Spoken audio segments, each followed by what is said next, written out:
आज हम पढ़ेंगे डाइजेशन इन कॉकरोच के बारे में। कॉकरोच किन्हें कहा जाता है, लाल मेघ। हम उनका देखेंगे कि डाइजेस्टिव सिस्टम किस तरह से है। डाइजेशन जैसे कि आप देखते हैं कि कोई भी ऑर्गेनिज्म जब कोई फूड खाता है या उसका इंटेक करता है तो उसके बाद उसको स्मॉल पीसेस में कन्वर्ट किया जाता है और फिर वो डाइजेस्ट करके बॉडी को दिया जाता है ताकि बॉडी के जो सेल्स हैं उससे फूड से एनर्जी ले सकें। तो आज हम कॉकरोच का डाइजेस्टिव सिस्टम देखेंगे कि उसमें किस तरह से डाइजेशन हो रही है।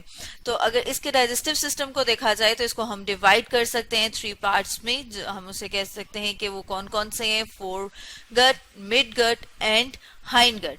तो अगर फोर गट की बात की जाए कि उसमें फर्दर आगे कितने पार्ट्स हैं, तो उसमें सबसे पहले आ जाती है उसकी माउथ कैविटी, फिर हम कहते हैं फेरिंग्स। फेरिंग्स के बाद आप देख रहे हैं कि यहाँ पे जो स्ट्रक्चर प्रेजेंट है इसे कहा जाता है क्रॉप, और क्रॉप के बाद आप देख रहे हैं कि यहाँ फर्दर एक और स्ट्रक्चर प्रेजेंट है। जैसे अगर मैं इसको यहाँ इंसर्कल करूं तो जो ये वाला स्ट्रक्चर है ये क्या है, ये गिजर्ड। ठीक है, तो ये किसके पार्ट हैं, ये फोर गट के पार्ट हैं। इसी तरह से मिड गट जो है वो कहाँ से स्टार्ट हो रही है, इधर से लेके ये जो स्ट्रक्चर है यहाँ तक, ये कौन सा है, मिड गट, जिसे मिजेंट्रॉन भी कहा जाता है। आप देख रहे हैं कि यहाँ पर मिड गट के इंटीरियर पार्ट के ऊपर कुछ फिंगर लाइक प्रोजेक्शंस प्रेजेंट हैं जिन्हें हेपेटिक सीका कहा जाता है। इसका जो डाइजेस्टिव ट्रैक का जो लास्ट पार्ट है उसे कहा जाता है हाइंड गट। हाइंड गट को भी फर्दर डिवाइड कर सकते हैं 3 पार्ट्स में।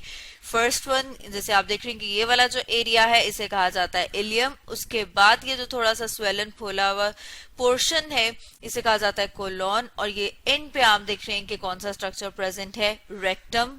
इसके अलावा आप देख रहे हैं कि जो कॉकरोच है उसके पास स्लाइवरी ग्लैंड प्रेजेंट है। स्लाइवरी ग्लैंड क्या करते हैं, ये स्लाइवा प्रोड्यूस करते हैं जिसे थूक कहा जाता है, कि ये स्लाइवा प्रोड्यूस करेंगे। अब अगर हम देखें कि कॉकरोच की फीड किस किस्म की है, वो कौन कौन सी चीजें खाता है, तो जो कॉकरोच है वो हर किस्म की चीज खा सकता है। मतलब ये कि वो फूड जो है उसमें उसके प्लांट्स भी हो सकते हैं, एनिमल्स भी हो सकते हैं, फूड के कोई रिमेन्स भी हो सकते हैं।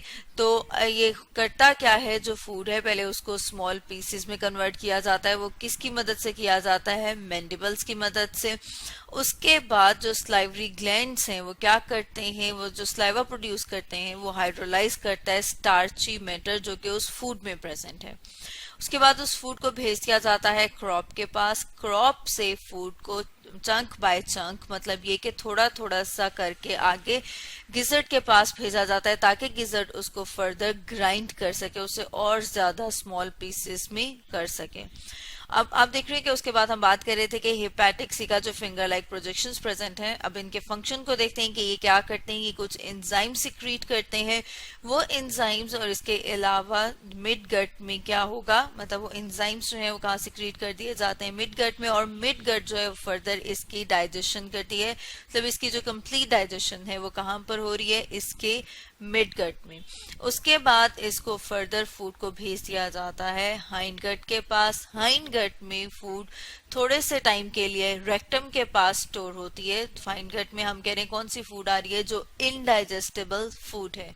ठीक है, जो इनडाइजेस्टेबल फूड है उसको थोड़ी देर के लिए स्टोर किया जाता है रेक्टम के पास, और रेक्टम जो है उसको थोड़े टाइम के लिए स्टोर करने के बाद यहाँ एक पॉइंट होता है जिसे कहा जाता है एनस, उससे बॉडी से बाहर एक्सक्रीट आउट कर देती है। ठीक है, तो अगर इसके हम देखें स्ट्रक्चर को तो आप देखेंगे कि जो डाइजेस्टिव ट्रैक है कॉकरोच का, या ये जो पूरा का पूरा जो इसका डाइजेस्टिव सिस्टम है वो ट्यूबुलर है, जिसके हम कह रहे हैं कि 2 पॉइंट है। एक पॉइंट है उसकी ओपनिंग जहां से वो फूड का इनटेक कर रहा है, इसके अलावा जो उसका दूसरा एंड है, जो उसका एंड पॉइंट है वहां से फूड को इजेस्ट कर रहा है, मतलब ये कि जो इनडाइजेस्टेड फूड है उसको बॉडी से बाहर एक्सक्रीट कर रहा है। तो इस तरह का जो डाइजेस्टिव सिस्टम है उसे ट्यूबुलर डाइजेस्टिव सिस्टम कहते हैं। और ये जो ट्यूबुलर डाइजेस्टिव सिस्टम है ये ज्यादा एफिशिएंट है डाइजेशन के लिए, इसके अलावा फूड की एब्जॉर्प्शन के लिए। तो स्टूडेंट्स, आज हमने पढ़ा डाइजेशन इन कॉकरोच के बारे में।